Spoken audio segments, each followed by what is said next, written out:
Sa mga taong hindi po nakakalimot po mag-subscribe, naniniwala po akong sila yung may natatanging busilak at may mabubuting kalooban. Saan man kayo naroon sa iba't ibang sulok ng mundo, sana kayo palaging malakas at malayo sa sakit sa araw-araw. Pagpalang umaga, tanghali, gabi sa inyong lahat. Sa mga taong hindi po nakakalimot pong mag-subscribe, naniniwala po akong sila yung may natatanging busilak at may mabubuting kalooban. Saan man kayo naroon sa iba't ibang sulok ng mundo, sana kayo palaging malakas at malayo sa sakit sa araw-araw. Palang umaga, tanghali, gabi sa inyong lahat.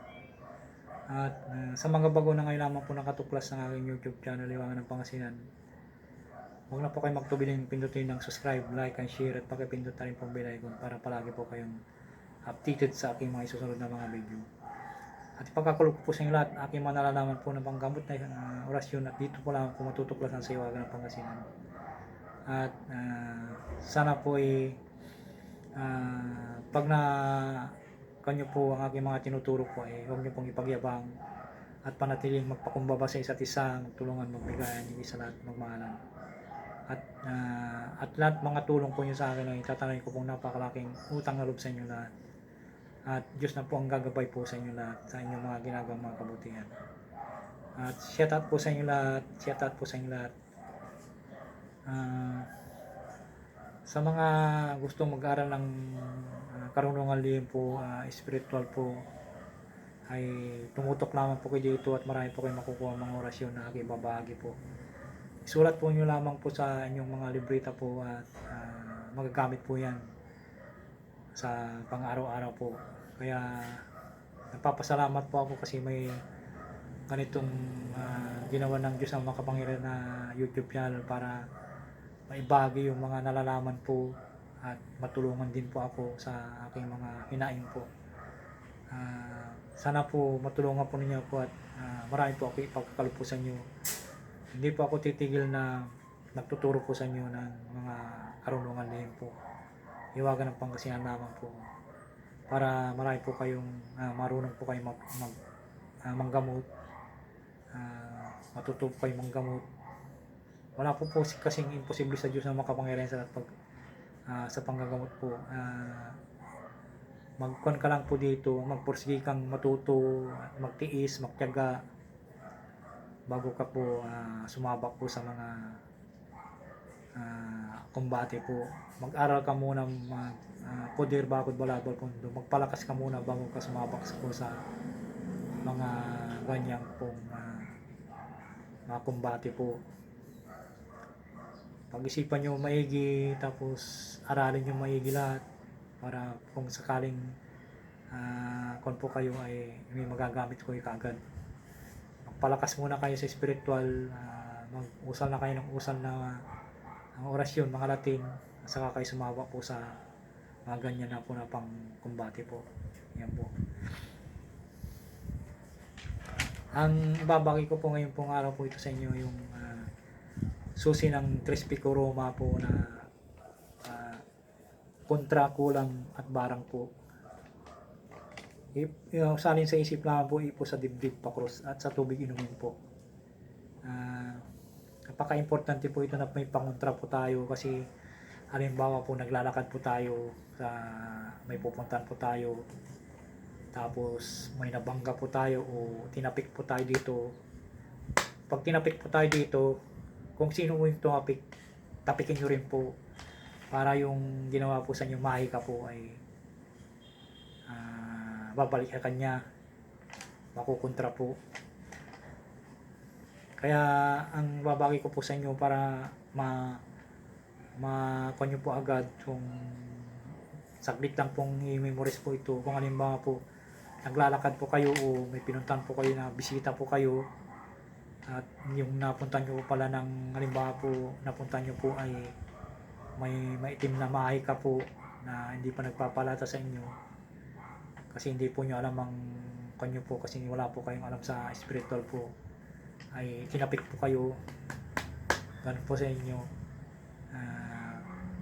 o dili kaya naliligaw po kayo sa anak niya. Kung halimbawa naligaw po kayo tapos napakain po kayo ng ano pa man dyan, Huwag po kayong basta-basta po kumain po na ganun pag hindi nyo po kilala po yung tao, mga kan po. Kaya po ibabagi po sa inyo para may magamit po kayo.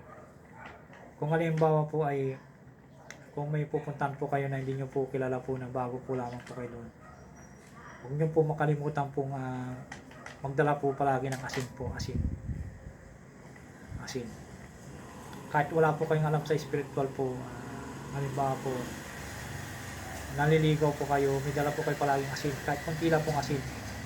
Tapos kung nandun na po kayo sa pinatutungkulan, kung naliligaw po kayo, kung medyo nag-aalangan po kayo na ang kanilang pamumuhay po ay medyo may naamoy ko yung mga malalansa o mga po na hindi kaaya-aya pong amoy, ang gawin nyo na po, kung di po kayo marunong po sa spiritual po ay magdasal po kayo ng isang ama namin. Tapos pagkatapos ng isang ama namin, mag-cross po kayo. Tapos kunin nyo po yung kunting asin lamang po. Tapos isubo nyo po. Yun, ilagay nyo lamang po sa dibdib hanggang malusaw po yan. Yun, pangontra din po yan na hindi po alam ng iba. Asin po. Ilagay nyo sa dapat. Dapat po palagi po kayo magdala ng asin pag may pag po kayo. Kaya po ibabagi po sa inyo ito para may pangontra po kayo sa lahat. Pangkalatang pangontra po ito ng susi ng Tres de Coroma po. Pangontra sa lahat po. Kung halimbawa po ay naliligaw po kayo at usalin nyo lamang po ito. O kung tinapik po kayo na hindi nyo po alam ang tumapik, dapat po bago po kayo umalis ng bahay, usalin nyo na po ito. Kahit ano pong gawin nila po, pantapik mo, ano po yung kung nila gagawin nila, ay hindi po tatalab po sa inyo. Kaya po ibabagi po sa inyo para may magamit po kayo sa pang-araw-araw po. Ang susi ng Tres de Coroma ay kontra sa kulam at barang po. Narito po ang usalin po sa isip lamang po, hindi po sa dibdib po, sa tubig inumin po. Kung walang tubig po sa dibdib po, ipo lamang sa dibdib po. Usalin nyo po ng 3 beses po at ipo sa dibdib po. Narito po ang orasyon po. Aram, akdam, aksadam, libirami. Aram, akdam, aksadam, libirami. Aram, akdam, aksadam, libirami. Yun po. Pangontra ng barang, kulam, po. Narito po ang orasyon po.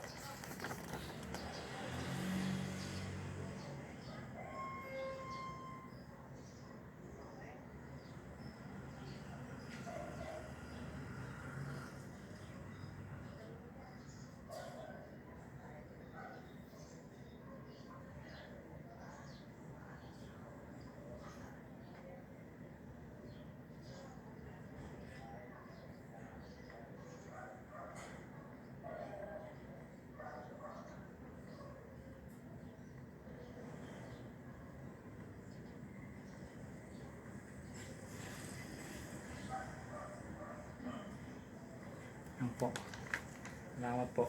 Sana po yatat po sa inyo lahat. Sana po mag-subscribe kayo, like and share. Huwag ng Pangasinan naman po. Maraming salamat po.